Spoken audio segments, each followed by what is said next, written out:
Merci donc d'être là pour parler de la culture. Vaste sujet. La culture, vous avez 1 heure. Ça va être dense. C'est quand même un gros sujet. C'est super de parler de ça dans le cadre de ce rassemblement. C'est sans doute la première fois, mais comme toutes les thématiques de ces universités populaires, qu'on se réunit tous autour de ce thème, de cette notion de culture qui n'est pas si évidente, qui c'est peut-être pas étranger aussi à 50 ans de politique culturelle, même plus, qui a peut-être pu créer un peu une institutionnalisation de la culture en France, des formes un peu d'élitisme culturel. Donc la culture, c'est c'est une notion qui peut être interprétée de manière très diverse, qui peut créer un petit peu d'incompréhension, qui est sujette à plein d'interprétations, qui peut faire peur, qui peut paraître superflu. On peut se dire que c'est un peu dérisoire, parfois même un peu indécent, d'affirmer que la culture, c'est quelque chose de prioritaire, surtout dans les lieux dans lesquels on travaille tous ou dans lesquels on intervient tous, ou parfois des besoins vitaux. Enfin, il faut déjà gérer des urgences et assurer les besoins vitaux des personnes. Donc parfois, la culture vient un peu là comme une cerise sur un gâteau. Et puis, quand on est persuadé que l'art, la culture, la création, c'est quelque chose d'important, on peut avoir des difficultés à s'en saisir, à savoir par où commencer, comment je prends cette chose-là, comment je mets en place des choses.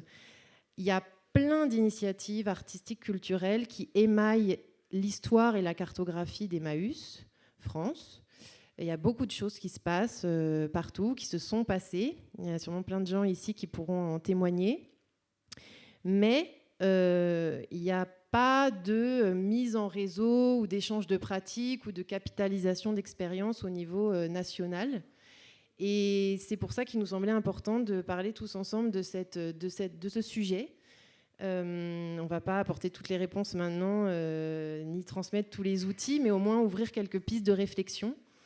Et l'objet de la discussion, là, c'est vraiment de défricher cette notion de culture, d'en faire jaillir la charge politique, le potentiel de mise en mouvement, le potentiel de transformation des gens, de la société. Et puis imaginer comment la culture peut venir irriguer la vie du mouvement Emmaüs et la vie de nos communautés et de nos structures. Pour cela, j'ai autour de moi Nicolas. Tu es accueilli au sein du village, où travaille également Vincent. Vincent, tu es responsable de ce lieu, qui est un lieu d'accueil, qui est aussi un lieu d'insertion sociale et économique, qui, je crois, est situé sur 2 lieux. Il y a un accueil de jour d'un côté et une pension de famille qui est située près de Cavaillon. Et vous produisez des écomatériaux, vous cultivez des légumes et vous cultivez beaucoup aussi l'art, grâce notamment, mais entre autres choses, à un orchestre, l'orchestre Pile Poil. Je dis pas de bêtises, tu me regardes d'un air circonspect. Non, ça va. Bon. Donc merci à tous les deux d'être là. Avec Patrick, qui est responsable de secteur de la rue au logement au sein de la Fondation Abbé Pierre. Vous avez cofondé C'est pas du luxe. Et on est très heureux que vous soyez là parce que C'est pas du luxe, c'est un dispositif qui est assez exemplaire, que beaucoup de gens, je pense, ici connaissent, qui est très inspirant pour nous. Alors, souvent, on connaît le festival, C'est pas du luxe, mais derrière le festival, il y a tout un dispositif de mise en relation de structures sociales, d'institutions culturelles et d'artistes professionnels. Trio gagnant qui du coup, met en œuvre des projets au long cours de création artistique, culturelle, et vous accompagnez une 30aine de projets chaque année, sans compter aussi les commandes que vous passez en direct à des artistes, sans compter aussi le travail de documentation et de recherche que vous faites autour de ça. Et vous valorisez certaines de ces aventures au moment du festival C'est pas du luxe, qui se tient à Avignon, tous les 2 ans. Ça varie. Avec le Covid, tout est un peu... En moyenne. En moyenne. Voilà. Merci beaucoup d'être ici. Myriam, tu es responsable de l'action culturelle au sein de l'Atelier des artistes en exil. C'est aussi par cette association que nous accueillons Thalès et Soumaïla, qui font partie des à peu près 400 artistes que votre association accompagne. Donc l'Atelier des artistes en exil, c'est une association qui accompagne des artistes qui viennent du monde entier, qui pratiquent des disciplines artistiques de tout style, toutes disciplines confondues, et qui sont, pour X mille raisons, en situation d'exil en France, qui soient victimes de guerre, de discrimination raciale, ethniciste, religieuse, économique, politique, enfin voilà, on ne compte pas les raisons d'être stigmatisés. Du coup, vous accompagnez ces personnes, vous leur proposez des espaces de travail, des espaces de rencontre, vous rendez visible leur travail artistique, vous les mettez en relation avec un réseau professionnel. À certains qui en ont besoin, vous enseignez le français. Voilà, donc vous accompagnez actuellement, c'est ça, à peu près 400 artistes. Il ne faut pas hésiter à prendre le micro. Ouais. Merci. Autant que possible, oui, il y a environ 400 artistes adhérents aujourd'hui, répartis sur l'antenne mère, on va dire, principale qui se situe à Paris, et une antenne qui vient de naître il y a quelques mois à Marseille. Et donc l'idée, c'est autant que possible accompagner toutes ces personnes sur tous les versants, sachant que c'est extrêmement difficile. Donc au minimum, on essaie d'assurer les bases.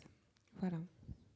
Avec des cellules qui sont 4 cellules à l'heure actuelle, avec la Birmanie, le Pakistan.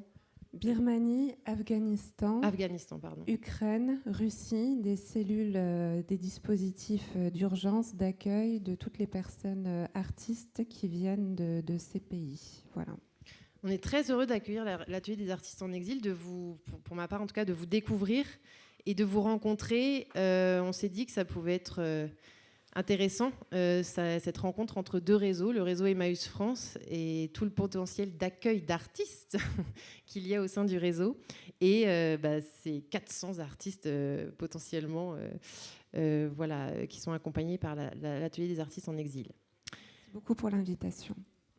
Michael, tu as traversé la France pour venir jusqu'ici. Tu viens d'Alsace, d'Emmaüs Scherwiller, où tu es responsable de développement culturel et où tu mets notamment en place un projet qui est innovant, prometteur et ambitieux au sein d'Emmaüs Scherwiller, qui s'appelle Emma Culture, qui est un pôle d'action artistique, culturelle, solidaire, avec déjà toute une programmation, déjà bien à l'œuvre, une programmation artistique, une programmation culturelle, un festival, une biennale qui s'appelle Compagnons d'encre, et puis un projet de tiers-lieu culturel, où il y aura des espaces de création, des espaces en location solidaire, des ateliers de pratique artistique et culturelle, ouverts non seulement aux personnes accueillies à Emmaüs Scherwiller, mais aussi aux habitants du territoire. Vous travaillez vraiment avec des artistes de proximité et avec les habitants du territoire. Ça fait déjà pas mal. Vente d'objets culturels, librairie, solidaire, etc. Voilà. On va en parler un peu plus longuement. Et Nicolas, tu es compositeur. Oui. Tu es compositeur, ça fait presque 50 ans que tu sévis en France. Tu aimes beaucoup travailler avec des musiciens professionnels et des interprètes amateurs qui ne sont pas des musiciens professionnels. Tu aimes mêler les interprètes. Tu aimes aussi travailler avec des instruments traditionnels et avec beaucoup d'instruments pas du tout traditionnels et des objets détournés. Donc, tu fais des concerts de Pau, PEAUX, mais tu pourrais faire des concerts de Pau, POTS aussi. D'ailleurs, tu as fait des concerts de porcelaine. Tu fais des concerts verticaux, des concerts flottants, des concerts sous la neige, des concerts sous l'eau, enfin voilà, bref.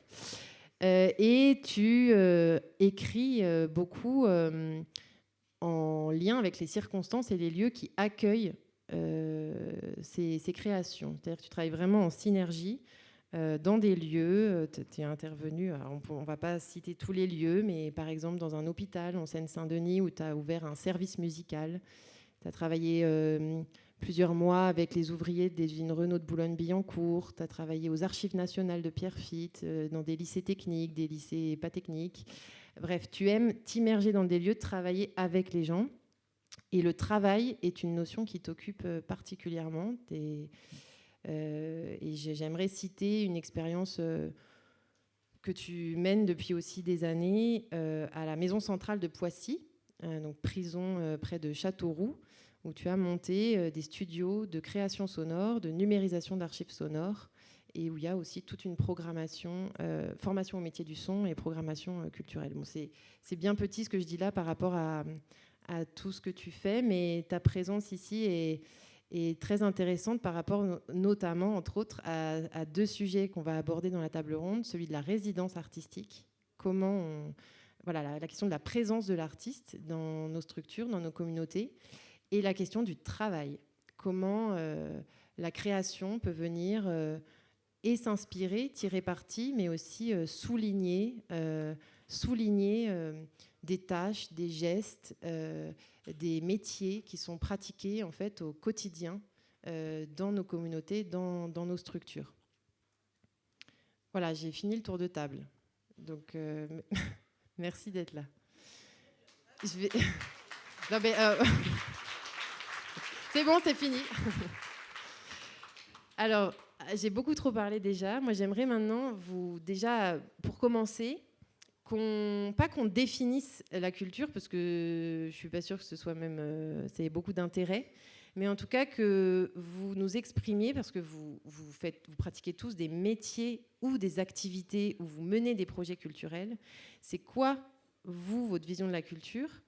C'est quoi votre rapport à la culture ? Avec quels autres mots et notions vous associez ce mot de culture ? Et voilà, l'idée, c'est d'avoir une définition très mouvante, absolument subjective, mais c'est totalement assumé, de la culture. Qui veut commencer ? La culture ? Point d'interrogation ? Alors, vous avez des micros à votre disposition. Ah, il va falloir s'y mettre, hein. Apparemment, j'ai pas le choix.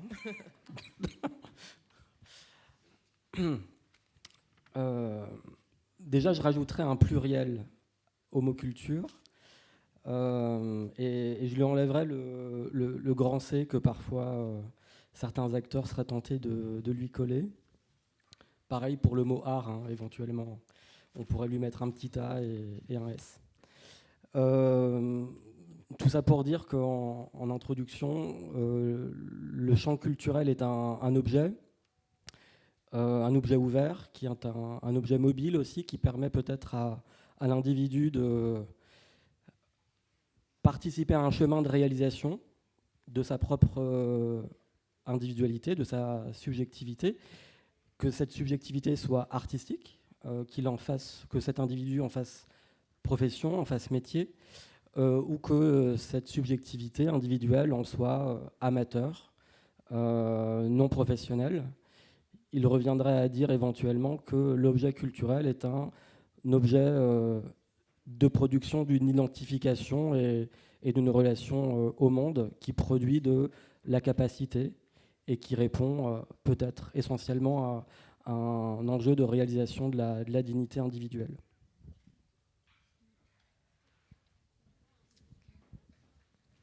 Merci, Mickaël. Ouais. Bon, c'est pas facile comme question, donc on essaie de se passer le micro. Alors moi, je dirais que c'est un mot qui revêt, qui englobe beaucoup de choses. Comme tu le disais, Clotilde, moi, je suis responsable du pôle action culturelle à l'Atelier des artistes en exil. Et c'est un terme que j'ai choisi quand je suis arrivée il n'y a pas très longtemps dans la structure, il y a 9 mois, parce qu'il revêt des réalités suffisamment vastes pour faire tout ce qu'on a envie de faire. Action culturelle, qui est un dérivé de culture. Tu nous invitais à faire des associations de mots, donc je fais celle-ci. Il s'agit d'intervenir sur plein de champs différents. Pour nous, c'est essentiellement de la pratique artistique, mais ça peut aussi être de la résidence artistique, on y reviendra tout à l'heure, où là encore, il y a peut-être plusieurs sens derrière ce mot-là.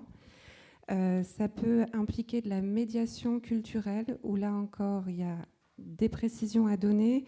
De médiation culturelle, moi je l'entends comme une personne ou en tout cas un dispositif qui va permettre de faire le lien entre une œuvre et un public, on va dire. Action culturelle, je mets l'accent sur action, pratique. On y va ensemble maintenant. Donc culture, pour moi, c'est un mot très vaste qui va englober tout un champ de pratiques qui vont se définir par un héritage, un territoire, une histoire, des envies, des désirs, plein de choses. Et donc je trouve que quand on parle de culture, c'est très important, très intéressant de spécifier de quoi effectivement chacun parle, parce que ça peut donner lieu à des malentendus dommageables. Et donc, voilà, même le ministère de la Culture, avec un grand C, comme le soulignait Michael, a un certain nombre de missions qui sont aussi parfois, délimitées par ce qui a été convenu. Et on est parfois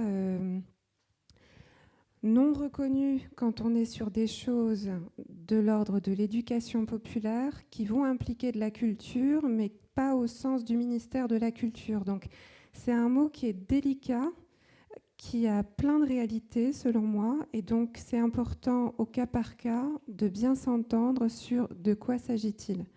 En tout cas, pour ce qui relève du pôle action culturelle de l'Atelier des artistes en exil, nous sommes essentiellement sur de la pratique artistique.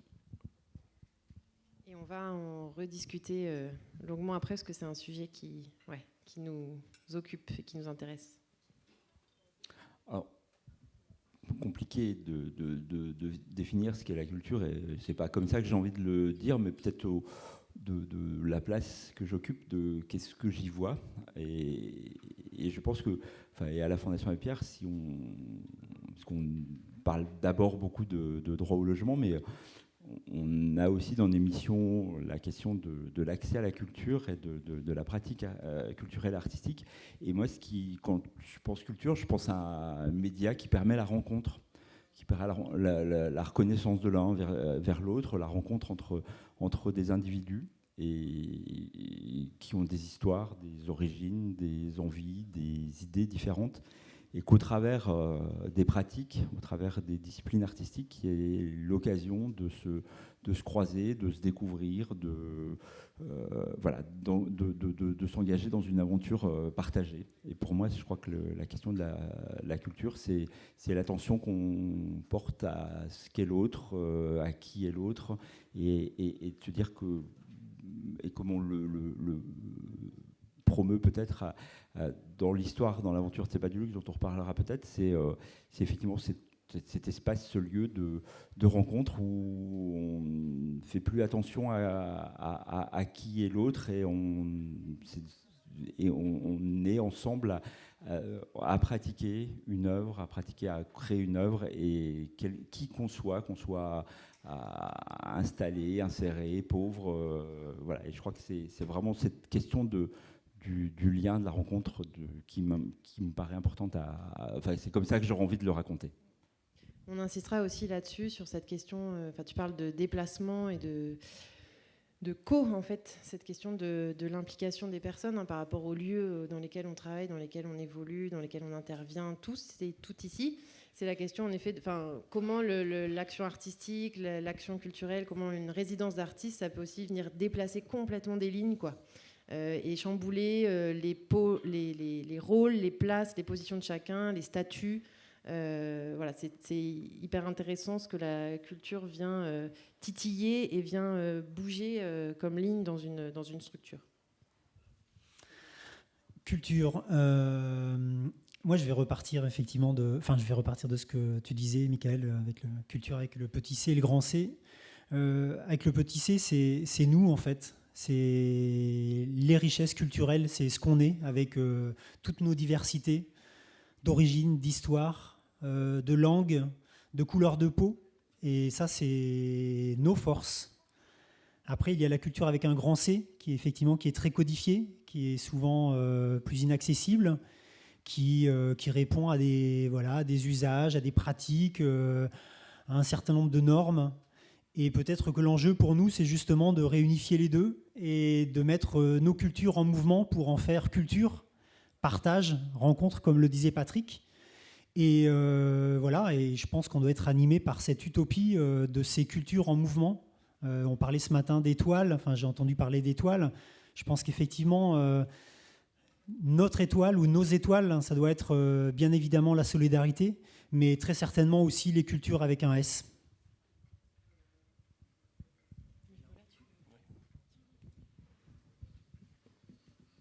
Non, mais moi je voulais témoigner de ma situation. Ça fait 3 ans que je suis accueilli en pension de famille. Alors une année avant, une année pendant et une année après ce fameux Covid. Et la culture, c'est la première activité après le Covid qui s'est manifestée au village. Et voilà, la venue d'artistes et les rencontres a permis de sortir un petit peu de ce marasme, là, de cette... parce que déjà que quand on arrive dans une pension de famille, on n'est pas super en forme. C'est vraiment une bulle d'oxygène, quoi, je dirais, la culture. Voilà. Ça marche ? Oui. Oui, alors je vous entendais parler d'accès à la culture, je vous en parlais d'accès, et puis vous avez parlé tout à l'heure de culture qui serait inaccessible. Moi, j'ai pris un chemin un peu différent qui consiste à se dire que l'ensemble des choses avec lesquelles on travaille, avec lesquelles on pense, avec lesquelles on aime, avec lesquelles on se bat, ce sont des faits culturels. C'est-à-dire qu'il n'y a pas besoin d'avoir un accès à ce qu'on est. La lutte des classes, c'est un fait culturel. La lutte féministe, c'est un fait culturel. Un patron qui dirige une entreprise de façon très autoritaire, très, très fasciste, c'est un fait culturel. Et en fait, ce qui m'intéresse, alors je vois par exemple dans la liste des métiers de Emmaüs, chauffeur, trieur en atelier, réparateur, monteur et réparateur de meubles, responsable des animaux, responsable de communauté, assistante sociale, moniteur d'atelier, assistant de paye, agent d'accueil, technicien de rivière, éco-cantonnier, berger urbain, médecin, gardienne. Je pense que ces métiers, on croit qu'on les comprend quand on voit berger urbain, quand on voit médecin. En fait, c'est pas vrai. Il y a autant de médecins que de médecins. C'est-à-dire qu'il n'y a pas un seul métier qui veut dire quelque chose. Chacun s'approprie son métier et le fait d'une façon différente. C'est pour ça qu'il y a de la dispute professionnelle. C'est pour ça qu'on mesure nos consciences professionnelles et qu'on s'engueule. C'est pour ça qu'on ne fait pas comme les autres. Si on ne fait pas comme les autres, c'est qu'effectivement, on apporte justement ce qu'on a envie de faire bouger du métier. Et ce qu'on fait bouger, c'est le fait culturel. C'est-à-dire que la culture, ce n'est pas ce qui est acquis, ce n'est pas ce qu'on nous a donné. Je pense que ce n'est pas du tout la langue, ce n'est pas du tout la couleur de peau, ce n'est pas du tout le genre, ce n'est pas du tout, je ne sais pas quoi, une espèce de rêve d'identité, je ne sais pas où. La culture, c'est la façon dont on fait bouger ce qu'on devient à chaque minute. Ma mère m'a appris, par exemple, à faire le pot-au-feu. Donc je pourrais penser que ça fait partie de ma culture, mais en fait, si elle est morte aujourd'hui, mais si elle voyait comment je le fais, elle serait verte. Parce que je le fais autrement. Et le fait que je fasse le pot-au-feu, ce n'est pas un fait culturel. Le fait que je le fasse comme je le fais est un fait culturel. C'est-à-dire que la culture, c'est la façon dont on déplace le dépôt, dont on déplace ce qui nous a été transmis. Ce n'est pas ce qu'on transmet. C'est la façon dont quelqu'un se l'approprie. D'où l'idée de faire de la création à partir de l'existant. Ce que je ne vais pas m'étendre là-dessus, mais d'où l'idée de regarder une situation de façon un peu anthropologique, c'est-à-dire de faire des entretiens avec les gens, de voir comment ça se passe, comment le chauffeur conduit, et pourquoi est-ce que là, il y a un chauffeur qui nous a amenés, il ne conduisait pas comme un autre chauffeur qui m'aurait amené. Eh bien, en travaillant là-dessus, je peux faire une création. Et je peux lui proposer donc de faire un travail artistique à partir de sa façon de conduire. Parce que conduire une voiture, c'est une métaphore de beaucoup d'autres choses. Moi, ça me paraît en effet très signifiant, cette vision de la culture comme une action. C'est aussi la façon dont on voulait l'envisager avec Benoît, responsable de la communauté de la Barthe, avec qui on a réfléchi sur cette question de la culture. Enfin, on a eu une première discussion complètement brainstorming, où on a sorti un peu tout ce qui nous venait à l'esprit. Et en effet, il y a cette idée que tu défends de la culture et que tu incarnes, Nicolas, du fait que c'est pas un état, c'est pas un dépôt, c'est pas un truc à atteindre, c'est pas une valise à remplir, mais que c'est vraiment une force à l'œuvre partout, tout le temps. Et tu dis qu'il tricote avec le présent, avec le vivant, avec la révolution, avec les sentiments, avec l'amour, avec la mort, avec tout ça. Et avec Benoît, les premiers mots, en fait, je dois dire, qui sont sortis, c'est vraiment les mots de plaisir, parce que on n'en a toujours pas parlé, mais peut-on se dire qu'à un moment, faire une action artistique, culturelle, c'est juste du plaisir, quoi. Ressentir des émotions. Moi, c'est vrai que j'ai été souvent confrontée dans mon expérience professionnelle. J'ai pas mal travaillé dans des structures sociales, mais sur des sujets culturels. Et parfois, les freins venaient pas du tout du public accueilli, mais souvent de mes pairs, d'autres encadrants qui me disaient « mais ça, ça va pas les intéresser ». Mais en fait, est-ce qu'on peut juste se dire que peut-être on va passer un bon moment et puis que rien que ça vaut la peine d'être vécu. Donc avec Benoît, on a beaucoup parlé de ça, d'émotion, de plaisir, de désir, et d'enchantement aussi, et d'émerveillement, et de poésie. C'est quelque chose qui nous paraissait intéressant dans une société qui est quand même toujours plus déspiritualisée, toujours plus rationnelle, toujours plus mécanisée. Cette esthétique, cette puissance du décalage, du contraste, de la surprise, de la coïncidence. Et c'est sans doute ça aussi que peut apporter un artiste, on va en reparler, mais dans une structure, en l'occurrence dans un groupe, dans une communauté. Cette espèce de façon de tricoter en effet avec les vivants, avec le présent, avec l'informel, tout ce qui peut surgir de l'informel. On le sait tous, en fait, on prévoit un truc, on prévoit une action culturelle, et puis en fait c'est dans les interstices que parfois que se déroulent les choses ou que surgissent les choses les plus intéressantes. Alors, il y a aussi une question qu'on voulait aborder pour celles et ceux qui seraient encore complètement réfractaires à l'idée que l'art et la culture peuvent être des trucs intéressants. C'est la question du droit. Ça aussi, c'est souvent quand je travaillais dans le milieu carcéral, des réactions parfois qui venaient « Ah, c'est quand même, en gros, c'est quand même sympa, quoi, ce que vous faites pour les personnes détenues, d'amener de la culture, d'amener de la culture, d'ailleurs, c'est entre gros guillemets. » Non, c'est pas sympa. Enfin, si, on vit des moments très sympas, mais on le fait pas parce que c'est sympa. On le fait pas par bonté d'âme ou par charité, on le fait juste parce que c'est une question de droit, en fait.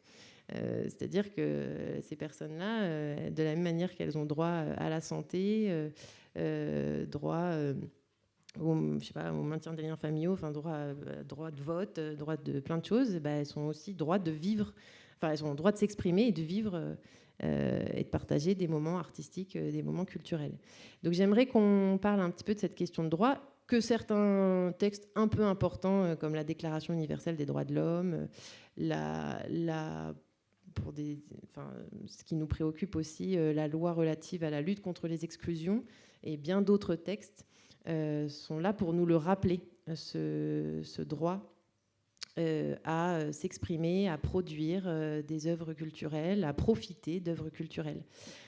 Alors peut-être, Michael, tu peux nous parler de la question controversée des droits culturels, qui est encore autre chose, mais toi qui te permet d'avoir une grille en tout cas d'action à Emmaüs Scherwiller, un support en tout cas. Oui. Alors, je suis passé un peu vite dans ma définition de l'approche culturelle sur la raison pour laquelle je la définissais ainsi, comme un objet mobile, un objet d'identification de l'individu à ses ressources culturelles. À Emmaüs Scherwiller, lorsque la mission culturelle a été lancée il y a 2 ans, il s'agissait, et il s'agit toujours aujourd'hui, de construire les conditions humaines, en termes de moyens, d'espace et de temps, permettant aux compagnes, aux compagnons et aux salariés en insertion éventuellement de pouvoir accéder à des pratiques, le premier temps.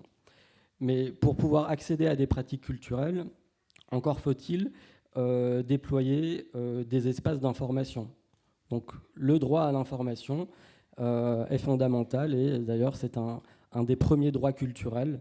On en parlera tout à l'heure si vous le souhaitez dans l'atelier plutôt pratique et théorique sur comment faire émerger une pratique culturelle. Être informé pour pouvoir accéder, mais aussi prendre part à des espaces de dialogue pour pouvoir partager ses propres ressources.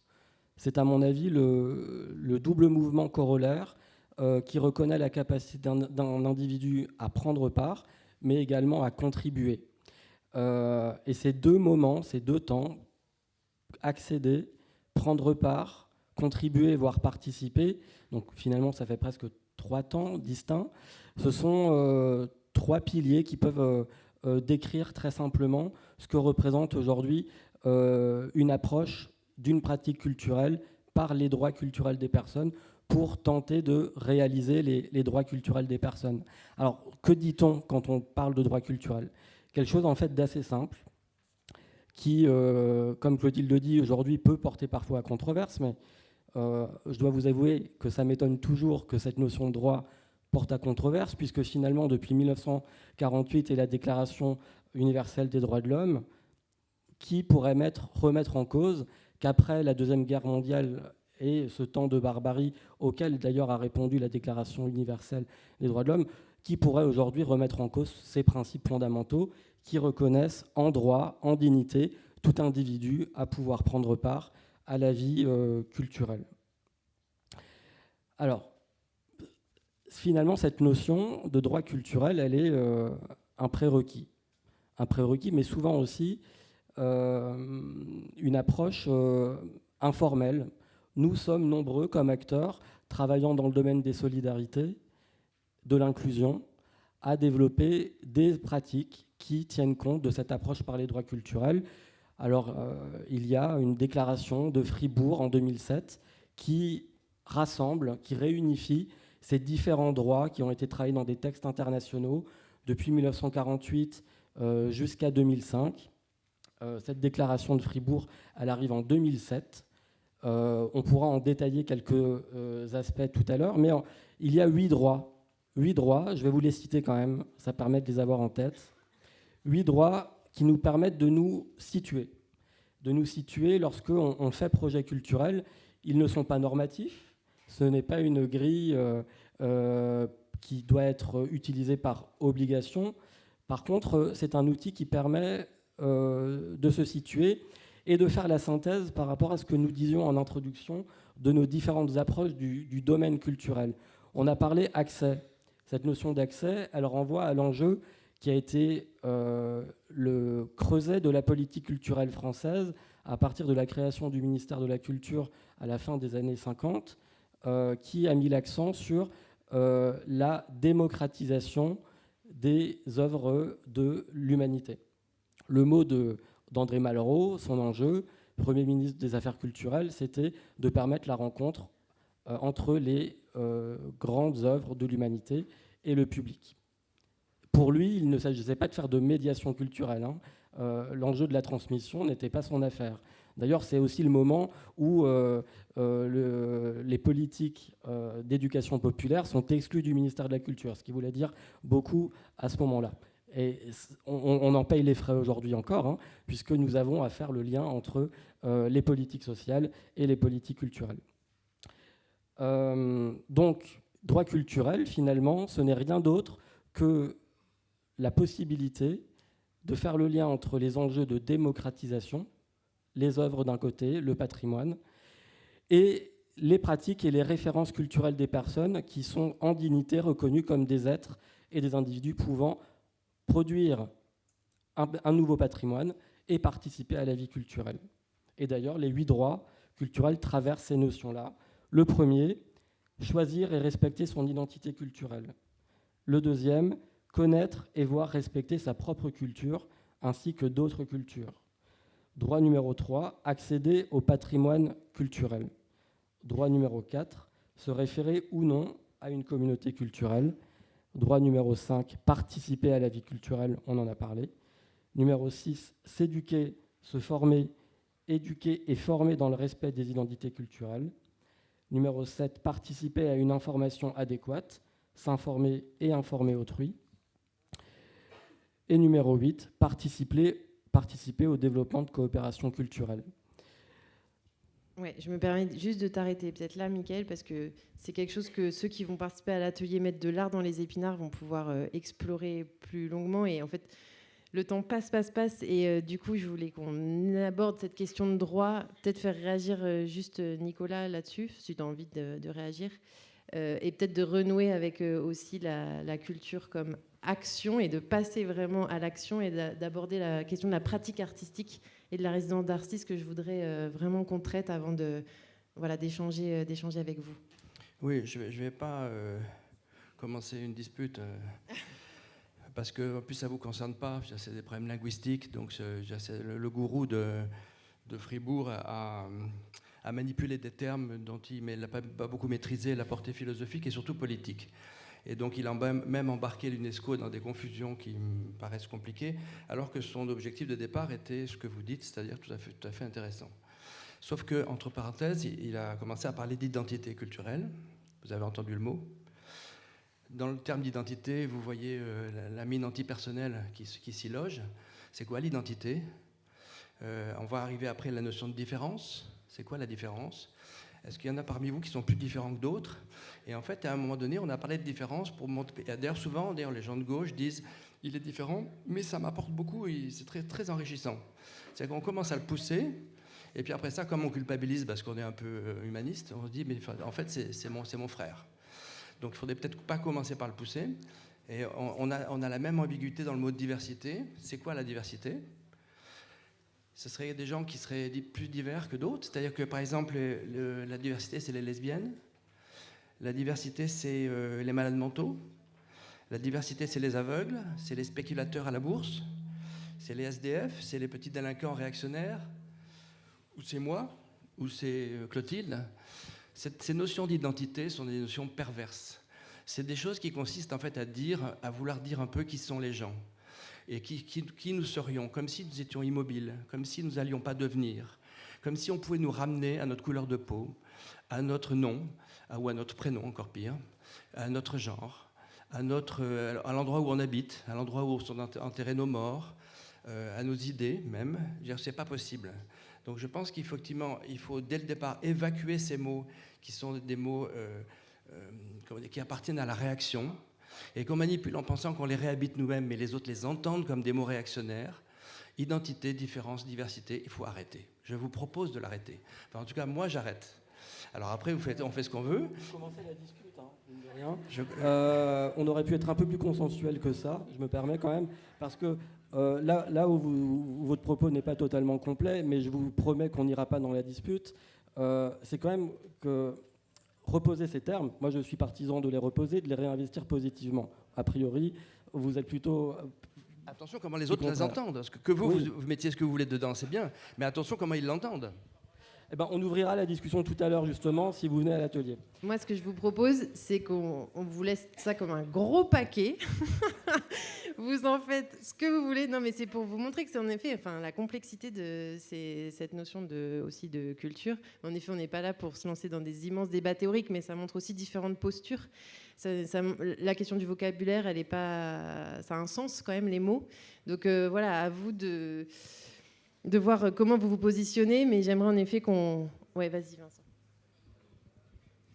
Moi, je veux juste peut-être apporter un petit complément. Enfin, je me détache effectivement de cette dispute sur la question des identités, sur la question de la couleur de peau. Enfin, voilà, je pense qu'on pourrait débattre et j'entends également ton propos, il n'y a pas de souci là-dessus. Après, c'est quand même un sujet... Enfin, moi, je viens d'un département où le Rassemblement national fait plus de 55%, et je pense que voilà, ces sujets doivent être considérés très sérieusement. Sur cette question des droits culturels, enfin nous, côté village et peut-être avec un certain nombre d'associations, on amène ça à un autre endroit en fait, et effectivement avec cette importance de ce sujet, et de dire que on place les choses plus à l'endroit de la vie et de la survie. Et de la nécessité effectivement de cette relation à l'acte créatif et à ce mouvement effectivement, à ce mouvement de la culture. Et parce que avoir un toit à manger, voilà, ça confine à la survie. Et qu'est-ce qui fait qu'à un moment donné, on rentre dans la vie? C'est ce lien à la rencontre, à la relation, à l'imaginaire, au beau.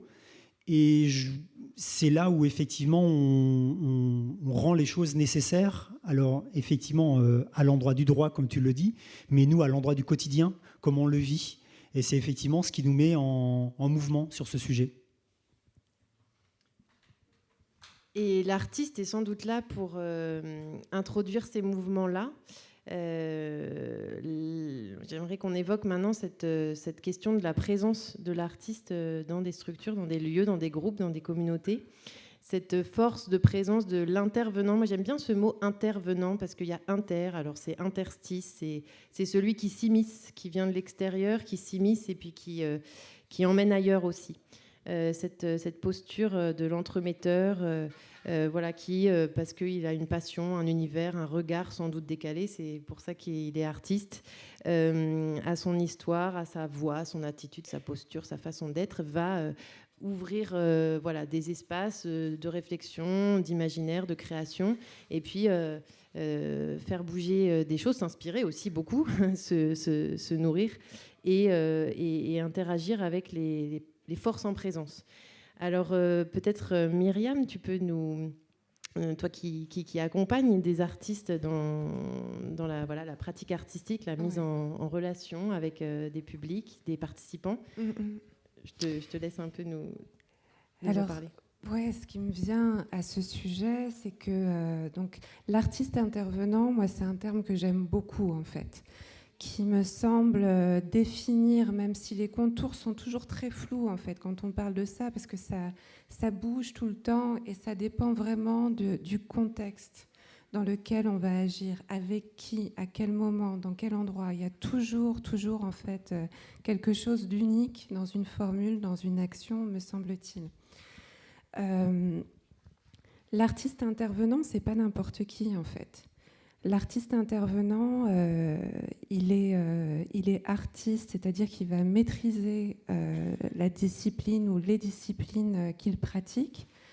Il a une espèce d'urgence vitale à vivre son art, à incarner son existence humaine à travers l'art, à communiquer à travers l'art. Et l'artiste intervenant, il a cette spécificité de ne pas rester dans son espace de création individuelle. Il ne va pas rester dans son atelier de plasticien s'il est plasticien. Il ne va pas rester dans son studio de danse ou sur sa scène de danseur s'il est danseur. Il va aller à la rencontre de l'autre parce qu'il est habité par une volonté, quelque chose d'un peu mystérieux, un désir tout à fait personnel qui remonte à je ne sais quoi, qui doit faire écho à quelque chose pour lui. Il a une volonté de transmettre. Il a une volonté de rencontre. L'artiste intervenant n'a pas, selon moi, bien sûr, là je vous partage ma vision des choses, d'autres personnes pourront tout à fait l'envisager différemment. L'artiste intervenant n'est pas là pour briller comme il brille quand il est sur scène ou quand ses œuvres sont exposées en galerie. Il est là pour mettre la lumière sur l'autre, pour mettre la lumière sur les potentiels que l'autre a en lui et qu'il ne connaît pas forcément, que les autres ont en eux-mêmes, que la puissance du collectif a en elle-même et ne connaît pas forcément. Il a une puissance révélatrice, selon moi, et donc il a des caractéristiques tout à fait spécifiques d'humilité, d'humanité, et dans une vision, même si tout cela est tacite la plupart du temps, où ça se découvre peu à peu quand on se partage de plus en plus de choses les uns avec les autres, en fait, il est animé et il a une perception de l'être humain qui est basée sur une forme de respect inconditionnel et de compassion au sens noble du terme. Et là, il va pouvoir se passer quelque chose de magique, en fait. Après, ce qu'il ne faut pas oublier, c'est que l'artiste intervenant, par exemple, sur un pôle d'action culturelle comme celui dont j'ai la responsabilité, on va organiser tout un tas d'actions, ici ou là, beaucoup dans le champ social en ce moment, beaucoup dans le champ scolaire, mais ça peut être aussi à l'invitation d'un musée ou je ne sais quoi. Donc on a affaire à des publics très différents. Et qui va décider de ces actions? Qui va les concevoir? C'est très rarement les personnes qui vont en profiter, les participants aux ateliers. Donc il y a la question de l'artiste intervenant, ce qu'il va pouvoir apporter, mais la question des personnes qui vont participer aux ateliers, parce que c'est un terme qu'on utilise très souvent, est-ce qu'elles ont juste envie de le faire? Et si elles n'ont pas envie, comment on va essayer de leur proposer quelque chose? Parce qu'il n'est pas question d'imposer, mais en fait, comment on va instaurer une dynamique de création? Et là encore, il y a 1000 choses à dire, parce que est-ce qu'on est sur un atelier un jour, une fois, le mercredi de 14h à 16h, on propose, je vous dis n'importe quoi, un atelier sculpture avec des enfants qui sont dans un institut médicalisé, qui ont des difficultés intellectuelles. Est-ce que ça va être ce mercredi 26 février de 14h à 16h ou est-ce que ça va être aussi le suivant et le suivant et le suivant et le suivant et le suivant, où là va s'instaurer une relation? Une relation, pour moi, c'est un mot qui est fondamental. L'art, c'est de la relation. Il a été dit rencontre tout à l'heure. C'est une façon d'être en lien avec l'artiste, avec les dimensions invisibles avec lesquelles l'artiste est connecté, et une relation avec le collectif qui va participer aux ateliers, et une relation avec soi-même, avec des dimensions qui ne sont pas sollicitées par une forme de productivité habituelle, une forme de subtilité, de qualité, de poésie, d'enchantement qui sont vitales.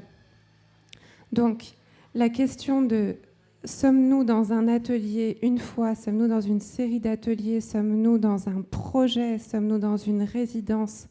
Quelle valeur, quelle circonstances allons-nous pouvoir donner, mettre en place pour que la pratique artistique se révèle, opère dans sa magie? Ça change du tout au tout. Et des fois, même en 2 heures, l'étincelle apparaît. Alors imaginez en 3 mois ce qu'on est capable de faire. Ça peut changer des vies, et ça, je le pense fondamentalement. Et avant d'embrayer, de transmettre la parole à Vincent, Patrick, Nicolas, Michael et Nicolas, qui ont sûrement pas mal de choses à dire là-dessus, et aussi sur cette temporalité, la question de la temporalité qui est hyper importante, de la présence de l'artiste. Je voudrais juste inviter les participants à l'atelier radio, puisqu'il est 15h30, à rejoindre Sylvia et Perrine, voilà, qui vous font coucou derrière et qui vont vous emmener sous les pagodes. Voilà. Oui, Vincent, Patrick, vous avez choisi dans C'est pas du luxe de mettre vraiment de choisir la durée, de mettre la pratique artistique au cœur du projet. Je vous laisse. Oui, je crois, pour sans revenir sur les échanges tout à l'heure, hein, mais c'est ce qui nous paraît important, et je pense que c'est aussi la raison pour laquelle on débat de ces sujets-là au sein du mouvement Emmaüs, c'est de se dire que, eh bien, on a, nous tous ici, un petit bout de responsabilité, parce qu'on s'adresse souvent aux plus exclus, aux plus précaires d'entre nous, et c'est effectivement se dire que c'est... Quand on est citoyen lambda inséré, on a toutes les possibilités d'accès à l'art et à la culture. Ça pose pas de problème. On a les ressources, on a sans doute peut-être aussi des expériences, des habitudes, et c'est pas compliqué. Ce qui nous préoccupe là, c'est de se dire qu'est-ce qu'on fait des lieux où la culture va pas, où les artistes vont pas, où les personnes ne s'autorisent pas, où parfois même les associations, les structures pensent que c'est effectivement pas un sujet, c'est pas prioritaire. Je parlais du droit au logement, on a parlé plein de droits. Et justement, moi, ce qui me paraît hyper important, c'est de se dire que c'est dans ces endroits-là, c'est dans les endroits dans lesquels on est, on vit en communauté, en CADA, en accueil de jour, en pension de famille. C'est vraiment de notre responsabilité à nous de proposer le meilleur et le plus fou. Et pour ça, l'artiste, quand on fait appel à lui, quand il accepte le pari, c'est là où il y a du sens, de la valeur ajoutée. Ailleurs, c'est très bien ce qui se passe ailleurs dans les lieux de culture classique, mais c'est pour nous, et si on a monté cette idée de festival C'est pas du luxe, et d'inviter des artistes et de mobiliser des financements pour d'abord ceux des donateurs, puis maintenant ceux de la puissance publique, pour que les artistes viennent, transforment le groupe, transforment la société, créent cette rencontre, créent cette relation. C'est ça qui est essentiel. Et ce qui nous anime dans ce qu'on mène au quotidien auprès du secteur associatif, c'est de se dire que c'est pas superflu, ça vient pas après le reste, c'est essentiel. On parle beaucoup du logement d'abord, et on sait aujourd'hui, on l'a prouvé plein de gens depuis des années, mais qu'on arrive à se reconstruire quand on a un logement, et c'est pas en passant par des étapes diverses et variées, mais c'est pareil, il faut cet accès, il faut cette possibilité de s'exprimer, de rencontrer l'autre, de prendre une place, de retrouver une place de citoyen. Et l'artiste concourt à ça quand il vient, quand il croise, quand il rencontre. Bien évidemment, dans la durée, alors il se passe des choses merveilleuses quand un artiste très connu vient dans un lieu, c'est chouette, mais c'est pas ça qui fait la transformation. C'est vraiment ce décalage que chacun accepte de donner à l'autre, et puis après de donner aux autres. Et quand on peut avoir cette possibilité d'être accompagné au long cours avec un artiste et de pouvoir aller ensuite montrer à l'autre, aux autres, à la société qui nous entoure, à nos concitoyens qui sont parfois, qui ont un regard un peu ou condescendant ou pas toujours bienveillant sur les plus précaires. Et quand ces précaires, ces pauvres arrivent à donner du beau, de l'émotion, de la force, de la joie,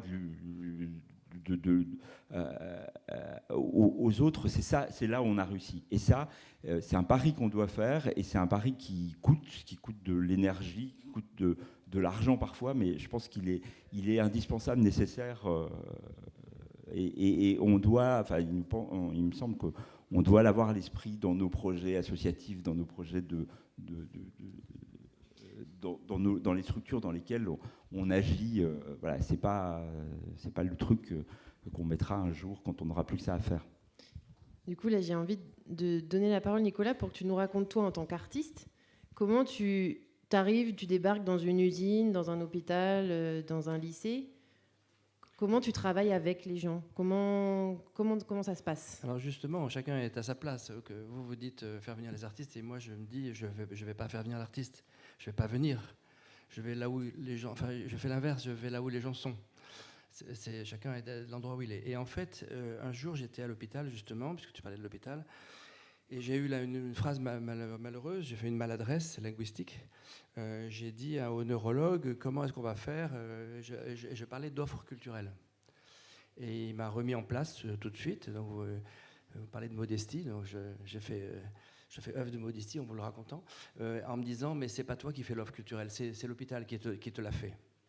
Et donc ça reprend ce que je disais tout à l'heure, c'est-à-dire que vous vous rendez compte ce que c'est qu'un hôpital. Vous vous rendez compte de cette question du rôle de l'intime dans le soin. Est-ce que le soin c'est une question technique ou est-ce que c'est une question sensible ? Est-ce que le médecin c'est lui qui nous soigne ou est-ce que c'est nous qui nous soignons et lui c'est notre assistant ?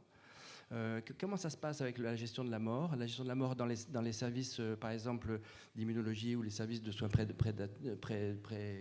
préventifs, merci. Palliatif, merci. Et donc, du coup, parce qu'ici ne se passe pas les mêmes choses, hein, il y a des endroits où on attend la mort, d'autres endroits où elle arrive, et par accident. Et puis, comment ça se passe, la gestion du bruit, des sons, etc. On se rend compte que l'hôpital, en lui-même, est un monstrueux puits de thématiques philosophiques, politiques, surtout politiques, mais philosophiques, anthropologiques, historiques, etc. Et que là, il y a 1000 ans de travail artistique à faire dedans, puisque le travail artistique, ça consiste précisément, comme vous le disiez justement, à donner un peu de visibilité à des choses qui existent. C'est-à-dire qu'il ne fait rien d'autre que de donner de la visibilité. Il n'apporte rien, enfin, il apporte des techniques, mais ça c'est pas important. Il rend simplement les choses visibles. Donc, pour répondre à ta question, quand j'arrive, d'abord, je promets que je resterai longtemps, parce qu'il y a un autre médecin à l'hôpital qui m'a dit, de toute façon, on ne s'engagera jamais complètement avec toi, parce qu'un jour, tu partiras.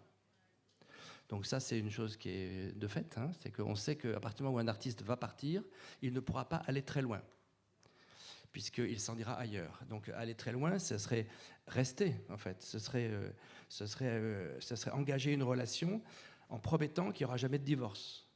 Mais ça, personne ne peut promettre ça. Vous avez tous échoué dans vos mariages. Donc voilà, on sait que ça n'existe pas. Simplement, quand je suis arrivé à l'hôpital, j'ai commencé à me dire je vais très modestement écouter. Donc je suis venu faire des prises de son de toutes les chambres, de toutes les opérations, de tous les services. J'ai fait des entretiens très longs avec tout le monde que j'ai enregistrés. J'ai fait un travail d'ethnologue, en fait, d'anthropologue. Ça consiste à essayer d'abord de rien savoir, de venir sans projet. Je promets, quand je viens quelque part, de venir sans projet. Je rédige rien, parce que je ne viens pas instrumentaliser les gens pour faire ma création, mon œuvre, mon truc. Bon. Je viens pour voir qu'est-ce qui se passe, et puis voir avec les personnes qu'est-ce qu'on peut dire de ça, et comment on pourrait le dire autrement, puis pour que ça se voit, parce que sinon ça ne se voit pas. Vous savez que dans le travail, il y a le travail prescrit et le travail réel. Le travail prescrit, c'est ce qu'on vous demande de faire. Le travail réel, c'est ce que vous faites réellement pour y arriver. Et donc, ce que vous faites réellement pour y arriver, ça contient une part de travail, ce qu'on appelle le travail invisible, qui est tout ce que vous faites en plus, et d'ailleurs que personne ne connaît ou ne reconnaît, et c'est pour ça qu'il y a de la souffrance au travail. C'est parce qu'on ne sait pas tout ce qu'on fait. Et du coup, ce travail invisible, il est incroyablement fort, parce que c'est par là que passe la sensorialité, la sensualité. Je parlais tout à l'heure de sensible et d'intime, etc. C'est par là que passe aussi la vision du monde, c'est-à-dire son idéologie, son rapport aux autres. On a parlé tout à l'heure de cet envahissement là, du Front National dans la région. On voit que ce Front National, il avance, non pas avec des grandes idées, bien sûr, il a des grandes idées monstrueuses, mais là où il est beaucoup plus fort aujourd'hui, c'est qu'il avance avec une espèce d'interprétation du quotidien. C'est-à-dire il avance avec de la culture, c'est-à-dire il avance avec une interprétation de la façon dont nous vivons, de la façon dont nous vivons les uns à côté des autres, sachant que certains pourraient ne pas devoir se comporter comme ils sont ou ne pas devoir être ce qu'ils sont. Enfin, on a parlé tout à l'heure d'identité. Donc on voit que ces questions de fond qui sont comment est-ce que les choses se vivent, comment est-ce que nous choisissons nos lunettes, nos sacs à main, nos vêtements, c'est là-dessus qu'il faut travailler. Parce que c'est là-dessus qu'eux, ils travaillent. Donc si nous, on ne travaille pas sur le même terrain, d'abord on abandonne, après on fait des œuvres. Bon, alors ces œuvres, elles sont vachement belles, hein, elles sont émouvantes, elles coûtent très cher, elles valent le coup, mais elles ne travaillent pas la question de fond, qui est la question de la culture, de nos structures mentales, physiques, émotionnelles, voilà. Donc mon boulot, ça consiste simplement à rentrer, à comprendre, écouter, faire émerger et traduire et rendre visibles les conflits. Mickaël, non mais c'est important, ouais. Les conflits. Hein. Ouais, il y en a qui en ont parlé ce matin, plus que parlé. Merci. Ouais, Mickaël, toi justement, faire émerger des désirs, des choses, souligner des choses invisibles ou des talents, des envies, des besoins, ouais. C'est quelque chose que tu as fait, Emmaüs Scherwiller. En t'écoutant parler, je me dis qu'on devrait tout à fait être d'accord sur la notion d'identité, parce que finalement... Tout est bien qui finit bien. En fait, je vais quand même essayer de vous rappeler quelle serait une définition au point de départ. Tu disais qu'il n'y en avait pas, ou que c'était difficile à définir, ou qu'il faudrait même l'annuler, cette notion. Néanmoins, en t'écoutant, j'ai entendu des raisons peut-être d'ouvrir un terrain commun, de compréhension commune, parce que l'identité culturelle, on parle de ça, peut être comprise, hein, alors je parle toujours de la déclaration de Fribourg 2007, comme l'ensemble des références culturelles par lesquelles une personne, seule ou en commun, se définit, se constitue, communique et entend être reconnue dans sa dignité. Dans ce que j'ai entendu que tu viens de formuler, il s'agit de travailler à partir des formes de vie, des manières de vivre, des personnes auprès desquelles tu institues un contact. Ces manières de vivre, on peut dire que c'est des formes de vie esthétiques, une manière d'être au monde, une relation au monde. Et le geste artistique dont tu parles me fait beaucoup penser à ce qu'on pourrait autrement traduire en termes de présence artistique. Comment est-ce qu'une présence artistique se justifie et ensuite comment elle produit sa greffe avec le milieu dans lequel elle intervient.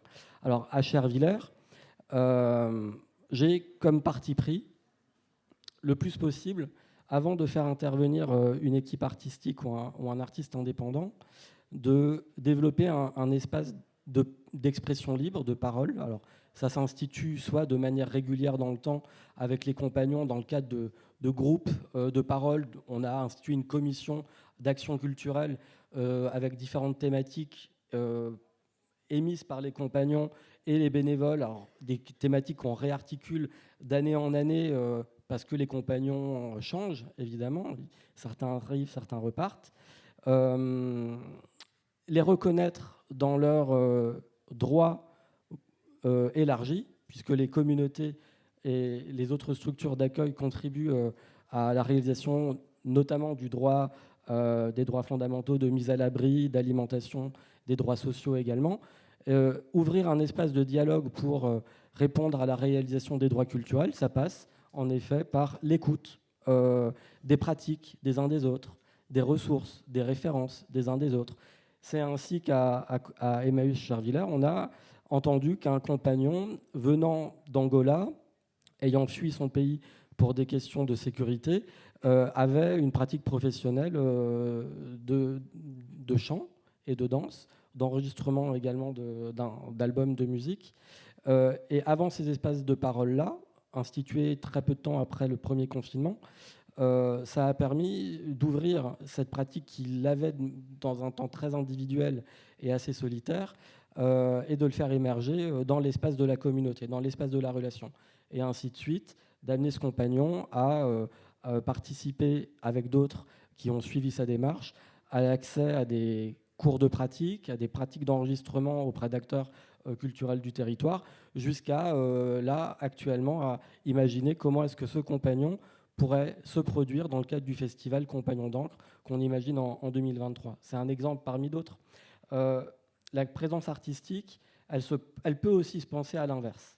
C'est-à-dire que si d'un côté on écoute les ressources présentes, réelles, et je ne dis pas seulement les besoins, parce que les besoins, ils peuvent parfois s'arrêter à des endroits physiologiques ou de sécurité. Moi, ce que j'entends dans le partage qu'il y a avec des compagnons, c'est aussi leur envie d'accomplir des capacités. Et donc, un des enjeux, c'est de passer de l'écoute des besoins à l'expression et à la réalisation des capacités des personnes. Et ça change un peu la donne. Ça signifie qu'on amène la personne un peu plus loin que la posture qu'on pourrait un peu trop facilement construire d'être un consommateur d'une action. On peut imaginer les choses à cet endroit-là, mais est-ce que les droits seraient totalement complets ? J'en suis pas certain. L'heure tourne. J'aimerais, avant qu'on échange avec ceux ou celles qui auraient des questions, moi j'aimerais t'entendre, Nicolas, enfin si tu as envie. Tout à l'heure, tu as parlé avec beaucoup d'émotion justement de la rencontre avec des artistes. Est-ce que tu peux nous parler un peu de ces émotions, de ces moments que tu as vécus ? En fait, ils se sont présentés assez discrètement. Rien ne nous a été imposé. Et puis on s'est approché, qui voulait s'approcher de l'artiste en question pendant sa mise en œuvre. Et puis voilà, c'était sur le long terme, ce qui permet beaucoup. Et puis, on s'est emparé du projet jusqu'à un point plus ou moins final, qui est l'exposition ou la représentation en public. Mais au départ, c'est participer à un moment, ouais, effectivement, d'échange, et où on oublie un petit peu tout le reste. Voilà que... Merci. Il nous reste peu de temps avant le gong de 16h et je voudrais vraiment pas vous spolier la parole. Donc voilà, s'il y a des questions qui émergent ou des témoignages, des pistes de réflexion, des rebonds, des surprises, n'hésitez pas.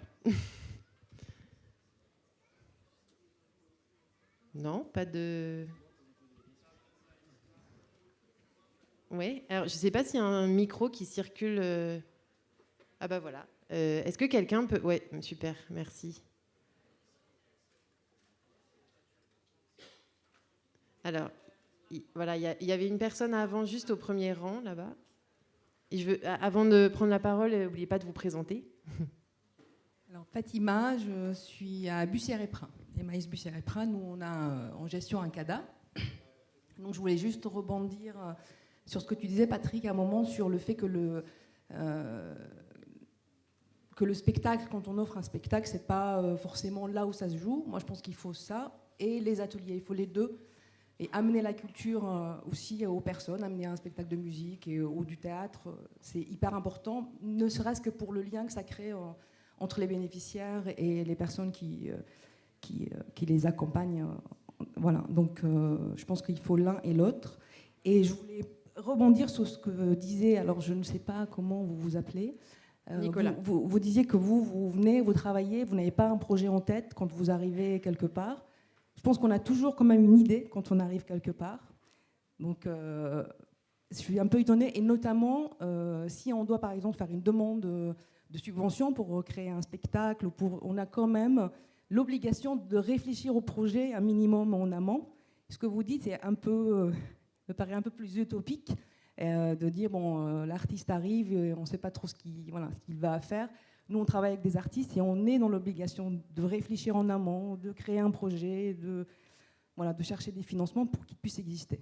Donc, je ne sais pas ce que vous pouvez dire là-dessus.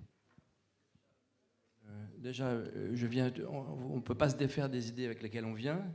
Donc, effectivement, il faut faire un effort pour se défaire. J'arrive dans une usine et je ne dois pas... si je veux promettre que je ne viens pas faire quelque chose que j'ai prévu, il faut que je me défasse de quelque chose que je ne sais pas que j'ai prévu et que j'ai prévu quand même. Voilà, moi aussi, j'ai mon inconscient et mon invisible.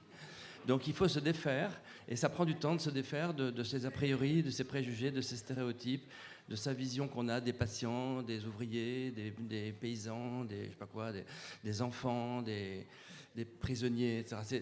C'est vrai que ça demande un gros travail, et il y a beaucoup d'artistes qui ne s'en défont pas, et qui même travaillent de façon assez perverse avec des détenus, avec des patients, avec des enfants, et je trouve ça pas bien. Bon, là, moi, je pense qu'il faut travailler avec des gens et qu'il faut se défaire de la vision qu'on a d'eux, parce que c'est une façon de les stigmatiser. Bon, voilà. Alors après, qu'est-ce que je fais avec les subventions ? Eh bien, je triche. Ben non, mais je fais comme tout le monde. C'est-à-dire, je raconte que je vais faire quelque chose. Mais je garantis aux gens que je viens voir que je ne sais pas ce que je vais faire. C'est une question d'honnêteté, voilà. Et donc, je suis honnête avec les fonds publics. C'est-à-dire, je leur garantis que je ne les instrumentalise pas. C'est-à-dire, je leur fais croire que je sais ce que je veux. Mais en fait, en vérité, je leur garantis que ce qui va se passer est ascendant. C'est-à-dire, sera in situ et viendra du terrain. Myriam, tu voulais rebondir ? Ouais, je voulais juste rebondir sur quelque chose que je trouve intéressant, c'est qu'en fait, on est tous et toutes à des postes différents ou dans des réalités professionnelles différentes. Et je voulais souligner une chose qui me semble importante, c'est l'incompréhension qu'il peut avoir parfois, par exemple, entre des structures sociales qui vont vouloir accueillir un projet, un artiste, et puis un artiste, et on a parlé plein de fois là aujourd'hui de langage, de sémantique, on a vu un début de dispute, etc. Et en fait, ça peut arriver très fréquemment. Et des artistes en direct avec des structures pour développer des projets. Je pense que le profil de Nicolas, voilà, t'incarnes un truc très intéressant, mais qui n'est pas si fréquent en fait, parce que tu as un champ de compétences assez vaste où tu peux rentrer en relation avec plein de gens différents. Et ce n'est pas forcément toujours le cas. Moi, par exemple, qui suis sur un pôle d'action culturelle, on est justement là pour essayer de comprendre en fait les réalités à la fois des financeurs, des structures d'accueil des projets, des artistes, et comment on fait s'articuler tout ça, parce qu'on ne parle pas le même langage, on ne voit pas les choses de la même façon, etc. Au final, on a peut-être tous envie du même truc, mais il faut trouver dans cette tour de Babel un langage commun, et ça peut être justement le rôle d'un pôle d'action culturelle. Peut-être un tout petit complément, toujours sur la question des artistes, et peut-être dans la suite de ce que tu dis, Fatima. Il est évoqué l'artiste intervenant. Moi, je serais plutôt à l'endroit de l'artiste immergé. Ça me semble être un incontournable, en fait. C'est vraiment l'immersion de l'artiste. Après, donc, nous, en fait, là où on en est de notre réflexion, c'est qu'il y a sans doute 3 temps. Il y a le temps de la résidence, le temps de l'immersion, le temps de la production. L'incontournable, c'est l'immersion. La production l'est sans doute aussi, mais c'est des fois, production, diffusion, c'est des fois pas forcément ce qui est suffisamment travaillé, parce que c'est là où la magie s'opère aussi. Bien évidemment, tout le processus de la rencontre avec l'artiste est magique, et c'est là où effectivement où s'opère toute cette transformation pour les personnes qui sont impliquées sur ces processus créatifs. Mais le temps de la production et le temps de la diffusion est important aussi, parce que c'est ce qui permet la relation au monde, et c'est ce qui permet aussi ce travail sur le changement de regard. Et après, la question plus optionnelle, mais on y reviendra peut-être sur le temps d'atelier tout à l'heure, c'est le premier temps.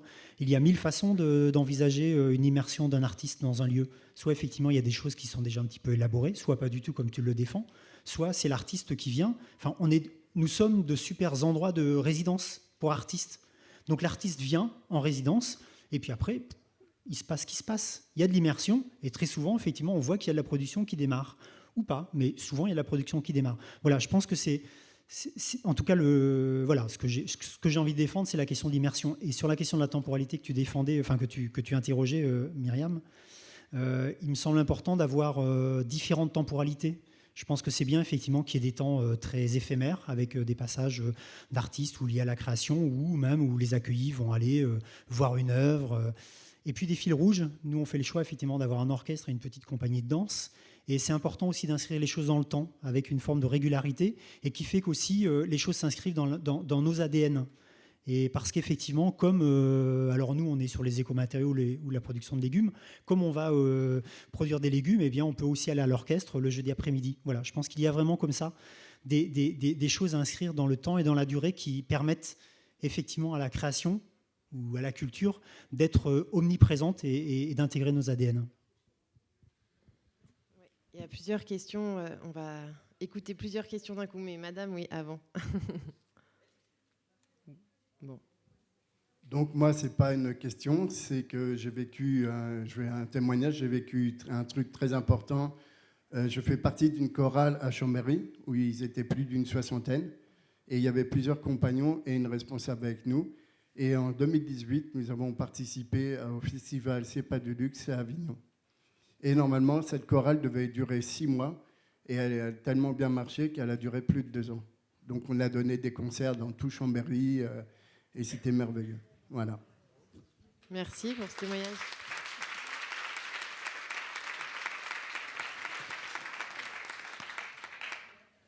C'est pas une question. Je voulais la place de la culture dans le mouvement Emmaüs. Donc on a un fondateur qui disait que la nécessité de donner la parole aux sans-parole, et puis de combattre les causes de l'exclusion. Et je me posais la question,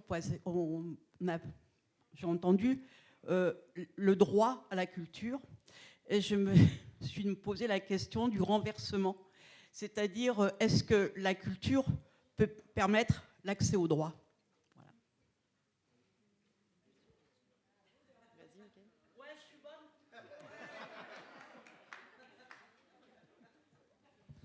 Oui, je vais peut-être un élément de réponse à cette question. Vous avez raison de renverser cela. Alors, vous avez parlé de l'abbé Pierre.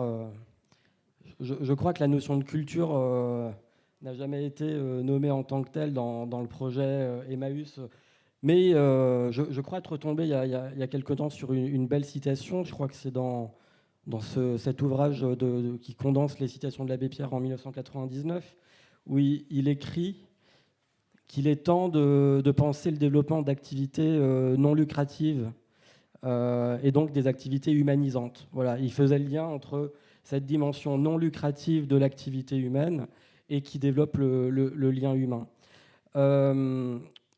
C'est une bonne raison d'inverser le rapport que vous posez.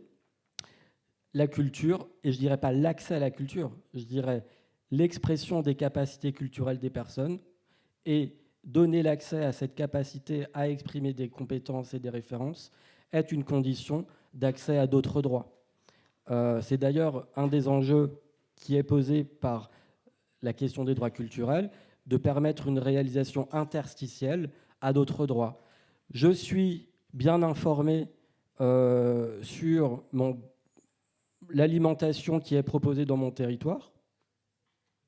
Je sais qu'il y a à la fois des supermarchés, je sais qu'il y a un producteur bio.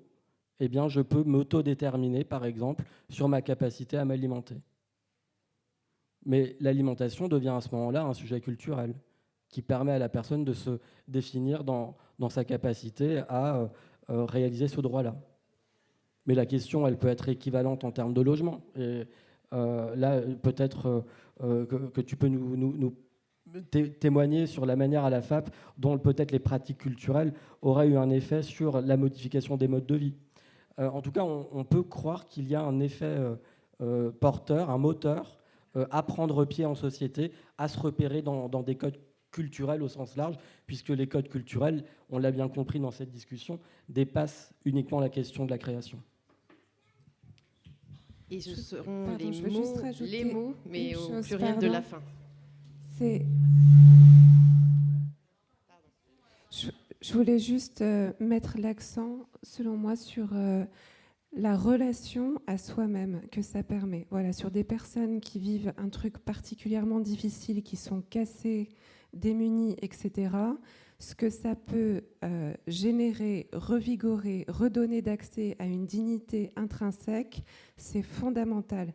Et de là, une capacité d'agir rejaillit. Et donc de faire tout un tas de choses qui sont nécessaires de faire pour essayer de vivre le mieux possible et d'accéder au désir que nous portons et déjà de connaître ces désirs, etc. Donc j'insiste vraiment sur la relation à soi-même que ça développe. Potentiellement. Il y a une question. Patrick, il y a une question. Voilà, juste deux mots, et je suis loin d'être le grand spécialiste de l'abbé Pierre sur ce chapiteau, mais juste dire que ce soit à la Fondation Abbé Pierre, la question de l'accès à la culture, elle est inscrite dans les statuts.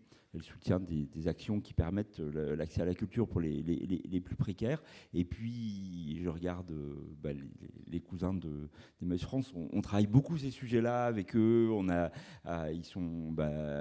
ensemble sur l'histoire, l'aventure C'est pas du luxe. On bataille chaque jour au ministère de la Culture pour qu'il y ait des crédits qui soient alloués à ce type de projet, parce qu'on parlait de prison, on parlait d'hôpital, on parlait de l'école, mais dans les structures du champ de la grande exclusion, pour l'instant, il n'y a pas de programme public fléché de la part de l'État pour financer la venue d'artistes des ateliers. Donc ça, c'est des combats qu'on mène, parce qu'il nous paraît essentiel que l'accès à la pratique, à la culture, l'accès à la culture, à la pratique artistique soit possible, rendu possible pour tous, et notamment pour les publics avec lesquels on est en lien. Voilà, donc je ne sais pas si c'était une vraie volonté de l'abbé, je pense que si, mais en tout cas, les mouvements qui en découlent promeuvent ce sujet-là. Et donc, on m'a signalé En fait, nous, on ne vous voit pas trop parce que vous êtes à contre-jour, mais... Ah, voilà. Il y a un témoignage ou une question. Oui, en effet, bien, pour répondre à cette ouverture de culture, je suis bien d'accord par rapport à ce que dit Mireille. Pour une continuité à aimer cet art, et qui aide beaucoup dans son propre maintien, à encore donner de l'émotion aux autres, la partager, et en même temps,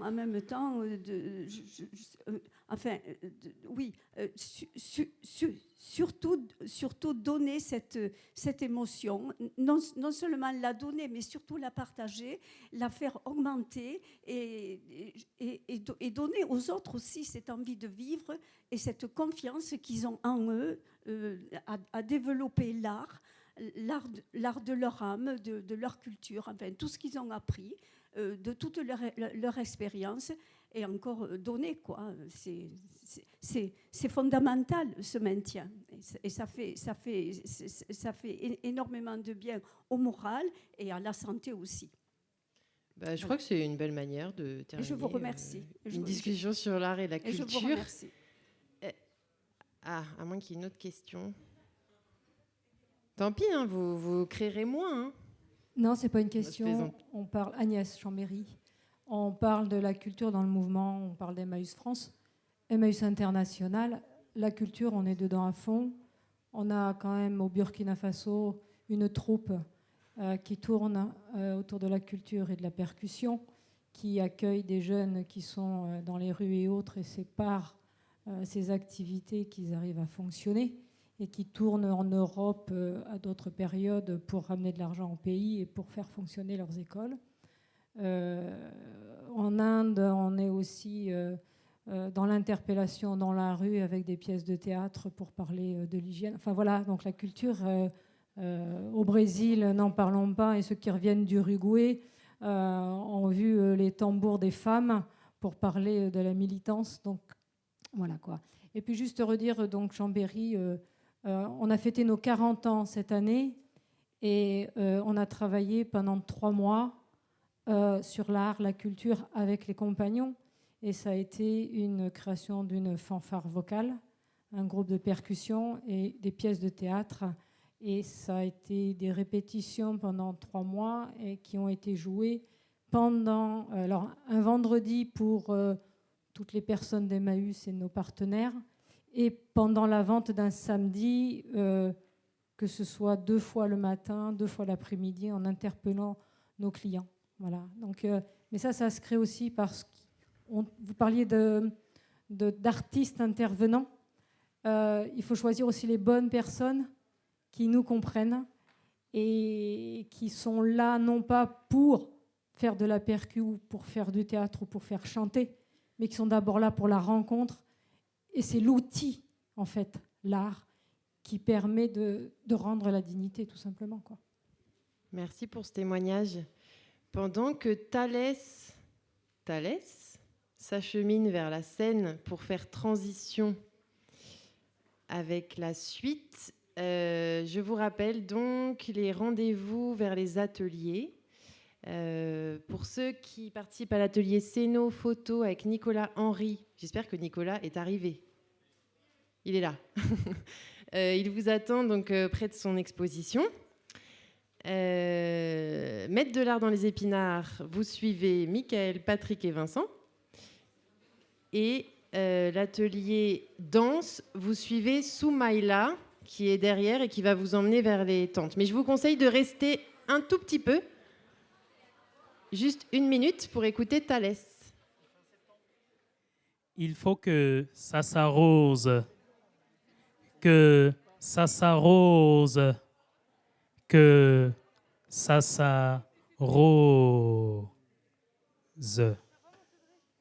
Ça s'arrose comme une rose, ça s'arrose avec les mots, en rime ou en prose.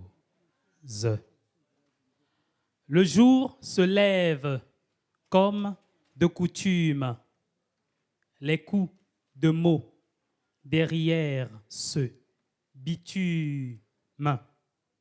Dans un champ où ma pensée me repose, les plus habiles s'évitent de grandes pauses. Applaudis. Applaudis au passage d'un sourire synonyme. Tout espoir peut faire de l'abjection. Quand bien même on a assez de projections, tout se décrypte dans la vitelle des acronymes. Le jour se lève comme une rose, on l'arrose à chaque heure, même ici si souvent il y a des pauses. Il y en a de ceux qui arrosent leur vie avec leur tête, d'autres avec la sueur de leur prochain. La balafre s'ensuit à pas de loup jusqu'au partage du butin. Le jour se lève, lève-toi. Le jour se lève, je suis apolitique.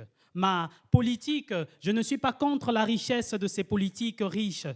J'apprécie le geste noble des riches vers ces pauvres. Faut-il toujours construire des murs pour rompre les relations avec nos proches? Faut-il toujours souffrir pour rien? Non. Ta main dans la mienne, il suffit d'y croire, même si on a vu des richesses s'effondrer comme un château de cartes, même si on dépense des milliards pour achat d'armes et tuer nos semblables, même si. Le jour se lève, il se lèvera, mais pour cela, il faut que ça s'arrose. Ça s'arrose comme une rose, ça s'arrose avec les mots, en rime ou en prose. Quand je dis que ça s'arrose, ce n'est pas que j'apprécie tout ça, enfin, le déluge, quoi. Mais je crois que ça peut changer aujourd'hui, ce soir, si, avec tout ce qui s'est dit, on décide de changer tout ça, alors que ça s'arrose. Merci. Merci Thalès, merci à toutes et tous, merci les intervenants, merci le public. Et une annonce festival. C'est pas de luxe, fin septembre à Avignon. Venez tous. Et place à la création et aux ateliers. Bons ateliers.